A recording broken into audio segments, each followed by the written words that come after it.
This copyrighted telecast may not be reproduced, retransmitted, or used in any form without the authorized written consent of NASCAR Broadcasting. NASCAR would like to thank all of our loyal fans for your continued support, and we hope you enjoyed today's broadcast. Here. Ooh, close. Wide into turn 4. That moves Kyle Busch all the way up the racetrack. He has to catch it. Voting in the wall. And Hornaday catches the wall. Low. Caution's out. Caution's out. Caution is going to come out. Both drivers trying to get by. Looked like the 17 of Timothy Peters. They slid up the racetrack, and now Kyle Busch not happy at all. It's all good, dude. And Kyle Busch is going to turn the 33 into the wall. A championship contender, Hornaday in the wall. Well, Kyle Busch should be parked for this race and maybe the rest of the season for that. Holy cow, I can't believe he did Championship that. contender, Ron Hornaday, hard into the wall. Kyle Busch sends him in. Here it is right here. They go side by side. Hornaday has to go up.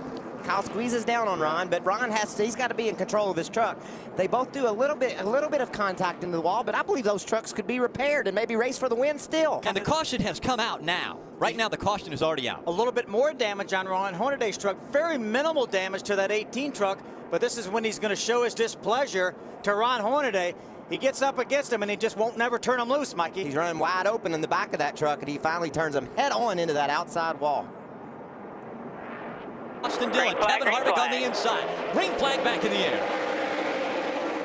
See, Kevin Harvick pulls dead even with Austin as they enter turn number 1. As you said, Michael, they'll run through here wide open. 62 problems for Brendan Gaughan, smoking. Is that a right front? Yeah, come on down, come on down, come on down. Or is that engine? Engine related, I believe. Looks like Phil. engine. Yeah. Watch another truck hit him in the back when it happens. A little bit of damage right there from the 20 of Johanna Long. 29 of Parker Kligerman. Oh, caution. And the caution comes out once again here on lap 33. Johanna Long, the 20 truck, gets turned around right here at the start-finish line. 20 of Johanna Long on the outside of Jason White. Oh, Jason just run up into the left rear quarter panel. And how fortunate is she, Phil, to spin, running probably 150 near the front. And remember, he's going to attempt to make his Cup debut. Crash between the 32 of Blake Feast and the 29 of Parker Kligerman. Oh, and Jack Smith gets a little piece of it down on the bottom of the track. Does a nice job keeping that truck straight, but as you mentioned, look at all the damage to that Cooper Standard die. Parker going to get a little loose. We've seen him have trouble with this year a couple times. Oh, he blows the right front. Yeah, cut down a right front tire. And you saw the damage to that truck, how hard he hit that outside wall. That's after hitting Blake Feast and killing a little bit of that momentum. Man, Blake thought, watch 63. I think he gets caught. a little damage on the right rear of that truck. Fifth caution has come out. Jack Smith involved in this, as well as the 55 of Jake Crum. A tough night for Jack Smith already. Yeah, they were battling for the 17th spot. Jack got a little piece of the incident earlier, but, you know, he had that truck up front, too, so it's been an up and down night for Jack. Left side of your screen. Uh-oh. Jake gets sideways here, and Jack was all over him. He couldn't stay off him, and then Jake carries up the racetrack and squeezes Jack into the outside wall. Another look coming out of 2. Hard into the outside wall. And watch coming on here now, Phil, at the end of the race in Miami. Caution is going to come out. David Starr, smoke coming out of the back of that truck. Oh, my goodness. We're going to get, catch your breath. Oh, wow. It's going to be a sprint to the finish. We sure do have some fun truck All right, races. they want you on the apron. Remember that 4-second lead that Kevin Harvick had? That's gone. Gone. James Buescher, depending upon where Kevin decides, but James Buescher will either start on the inside or the outside of Kevin Harvick, looking for his first ever win in the Camping World Truck Series. Right. The radio just came on from Austin Dillon, and he said, where did the 31 go? We all looked up real quick and noticed James Buescher wasn't there. Apparently the 31 is out of fuel. He is coasting, and that is going to make major implications in this championship chase.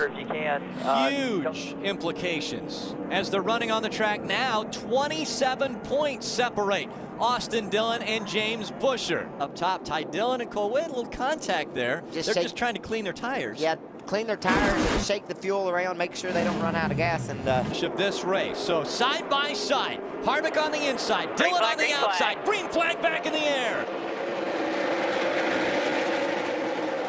Cole Witt's out of Witt's gas. going to run out of fuel once they go into turn number 1. A smart move by Cole Witt, ducking to the bottom of the racetrack, getting out of the way of the trucks on the track. Side by side for the lead.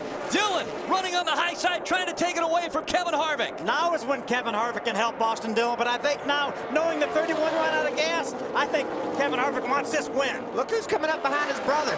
Ty Dillon runs into the top 3 now as he makes the move, and he's right behind his brother. Look at Matt Crafton, first time he's been in the top 5 this race. 1 lap to go. The white flag came out in front. Kevin Harvick, Austin Dillon, Ty Dillon, Matt Crafton, and Johnny Sauter, your top 5. Johnny Sauter needs that point that Matt Crafton has over him. If he could get around Crafton, that would help his championship chances. But here comes Nelson Piquet Jr. to the bottom. Nelson Piquet Jr. is going to take a couple spots away from Johnny Sauter as he continues to drop back. Matt Crafton needs to back off right now, but here comes Kevin Harvick. Kevin Harvick, he's going to win his 13th Camping World Truck Series race. Good job, boys. Kevin Harvick leads the most laps at 61, wins the race. Austin Dillon comes home second, and more importantly, a 20-point cushion over Johnny Sauter in the championship run. Remember, we talked at the very top of the show, you talked about the experience of Hornaday. Said Austin Dillon, you throw out that blemish at Las Vegas, his average finish the last 7 races, 3rd. He bettered it a little bit. I think you mentioned something about an average point gain by Kevin Harvick in the races he ran. I think it's going to go up tonight, and it was already over 43 points. Unbelievable run for Kevin Harvick, a great race.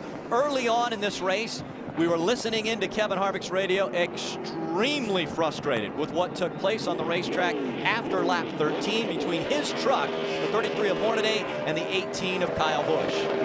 Wins a manufacturer's championship, or excuse me, an owner's championship in that Chevy tonight.